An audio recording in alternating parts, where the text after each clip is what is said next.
जिसने जिंदगी में एक बार शिव महापुराण की कथा सुन ली तो वो पितरों को समझ जाएगा कि पितर है क्या। सारे लोकों में सबसे सुंदर लोक है पितर लोक।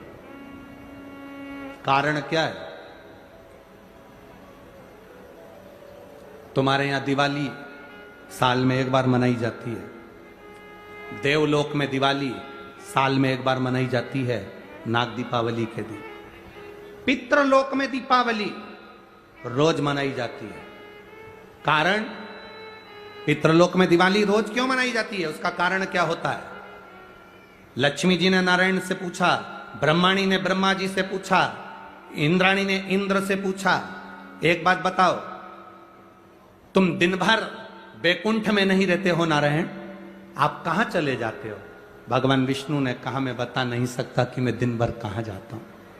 नहीं, आज तो आपको बताना पड़ेगा कि तुम दिन भर कहां जाते हो, तुम दिन भर रहते कहां हो, कहां पहुंच जाते हो दिन भर, आपको बताना पड़ेगा, ये आपको बोलना पड़ेगा। भगवान नारायण कहते हैं, मैं नहीं बता सकता।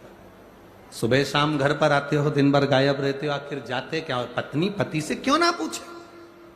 तुम भी अपने पति से पूछ सकती हो, क्यों दुकान तो 8 बजे बंद हो गई थी, 11 बजे आ रहे हो, कहां थे श्रीमान? पूछ सकती है, पत्नी का फर्ज है पूछना, और पूछना चाहिए भी, पूछना चाहिए, उसमें क्या दिक्कत है? पति को बताना भी चाहिए अपनी पत्नी को कि मैं वहां गया था तो मैं आते आते मंदिर होते हुआ आया तो ऐसा हुआ, तो पूरी पूरी बात बताओ कि ऐसा हुआ, बताना चाहिए। धर्म पत्नी को बताना चाहिए कि मैं गया था, ये काम था, वो काम था। लक्ष्मी जी ने पूछा, तुम दिन भर कहां रहते हो? भगवान विष्णु ने कहा, मैं बता नहीं सकता। बताना पड़ेगा। तब नारायण ने कहा, फिर नारायण बोले, नारायण ने कहा कि देखो लक्ष्मी, बात ऐसी है कि पितृलोक इतना सुंदर लोक है, इतना सुंदर लोक है कि जहां जितने पितर निवास करते हैं उनके घर का कोई व्यक्ति अगर कथा सुनने जाता है, मंदिर जाता है, अगरबत्ती लगाता है, दिया लगाता है, या पूजन आराधना करता है, या भूलवश भी कहीं भगवान की कथा में जाकर बैठ जाता है, जितनी देर उसके घर का व्यक्ति कथा में बैठता है, नारायण कहते हैं उतनी देर मैं उसके घर के पितरों के कंधे पर हाथ रखकर कथा को श्रवण करता हूं।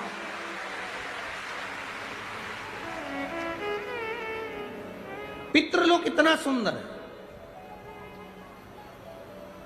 और पितृलोक के जो स्वामी हैं, आर्यमा स्वामी, वो पितृलोक के जो स्वामी हैं वो भी बड़े सुंदर हैं।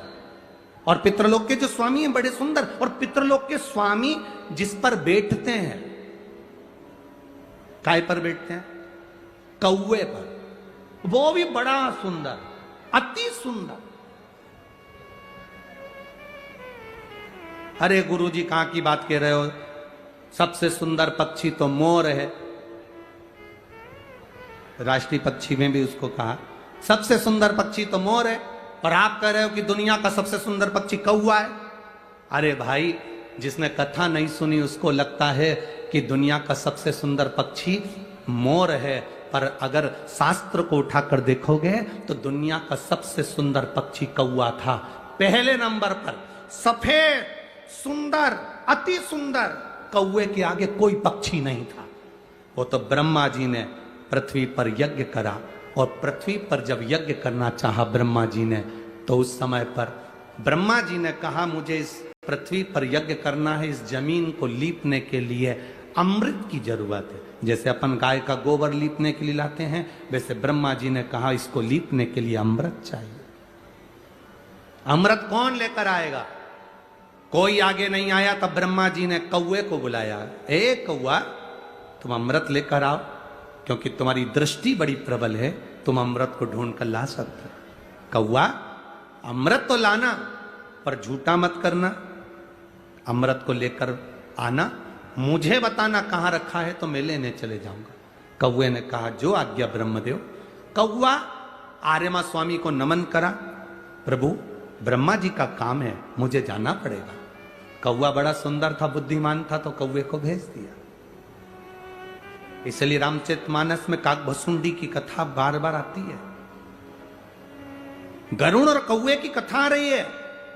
कौवा कितना विद्वान था, चला अमृत का पता लगाने के लिए। जब कौवा चला, अमृत का पता लगाते लगाते लगाते लगाते कौवे ने संकल्प ले लिया था कि जब तक अमृत नहीं मिलेगा मैं मुंह झूठा नहीं करूंगा, पानी तक नहीं पीऊंगा। भूखा प्यासा कौवा दौड़ता रहा। आर्यमा स्वामी से कहकर कौवा दौड़ते दौड़ते दौड़ते दौड़ते जाए। बहुत दिन हो गए, तब कौवे को अमृत मिला। अमृत मिला तो कौवे को लगा बहुत तेज प्यास लग रही है, करूं क्या। कौवे ने उस अमृत को झूठा कर दिया। ब्रह्मा जी को आकर कहा, स्वामी अमृत वहां रखा हुआ है, पर बात इतनी सी है कि मैंने उस अमृत को झूठा कर दिया। ब्रह्मा जी को क्रोध आ गया। ब्रह्मा जी ने कहा, रे कौवे, तू सफेद होकर सुंदर होकर तूने ऐसा काला काम कर दिया, ऐसा बेकार काम करा। तूने अमृत को झूठा करा और ऐसा काला काम तूने करा। मैं तुझे श्राप देता हूं कौवे, तू गोरे से काला हो जाएगा। तूने अमृत को झूठा करा, इसलिए तेरी वाणी कर्कश हो जाएगी, तेरी वाणी कर्कश हो जाएगी। अमृत को कौवे ने झूठा करा था, इसलिए सारे पक्षी जल्दी मरते हैं, पर कौवा इतनी आसानी से नहीं मरता। कौवा इतनी आसानी से नहीं मरता। सारे पक्षी जल्दी मरते हैं, पर कौवा आसानी से नहीं मरता। तेरी वाणी कर्कश होगी तो काला होगा। सुंदर कौवा काला हो गया। आर्यमा स्वामी ने देखा कि मेरा कौवा, मैं जिस पर बैठता हूं, ये काला हो गया। आर्यमा स्वामी ने ब्रह्मा जी से कहा, आप क्या चाहते थे। ब्रह्मा जी कहते हैं, मुझे यज्ञ करना था, जमीन को लीपना था, कौवे ने अमृत झूठा कर दिया। क्यों चिंता करते हो, अमृत तो अमृत है, कोई झूठा भी कर देगा तो अमृत की शान कहां घट जाएगी। अमृत की क्या शान घटना। आर्यमा स्वामी ने कौवे से कहा, तू चिंता मत कर। आर्यमा स्वामी बोले, कौवे तू चिंता मत कर, आज मैं तुझको एक कार्य देता हूं।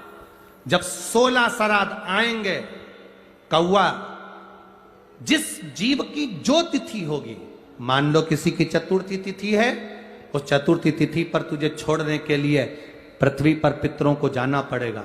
जब उनके छत पर तो पितरों को छोड़ने के लिए जाएगा, कौवा जब तू वापिस आएगा, तेरे लिए छत के ऊपर भोजन रखा रहेगा। जिसकी छत पर भोजन रखा मिल जाए, उसको तू पाएगा तो पितृ तृप्त होंगे। कौवे ने कहा, मेरे द्वारा पितृ तृप्त होंगे। कौवा नहीं, जब पितर वापिस आएंगे, पितृलोक में रहेंगे, उनको 1 वर्ष के अंदर जब भूख लगेगी, तब कौवा तू अपनी चोंच में उनकी छत से जो भोजन लेकर आएगा, अपनी चोंच से निकालकर उन पितरों को देगा, जिससे उनका कल्याण होगा और वो आशीर्वाद प्रदान करेंगे, वो वर प्रदान करेंगे। हम नहीं पहचानते हमारे शास्त्रों के विधानों को। हमने कह दिया ये अच्छा है, हमने कह दिया वो अच्छा, उसको समझो क्या कि श्रेष्ठता कहां है।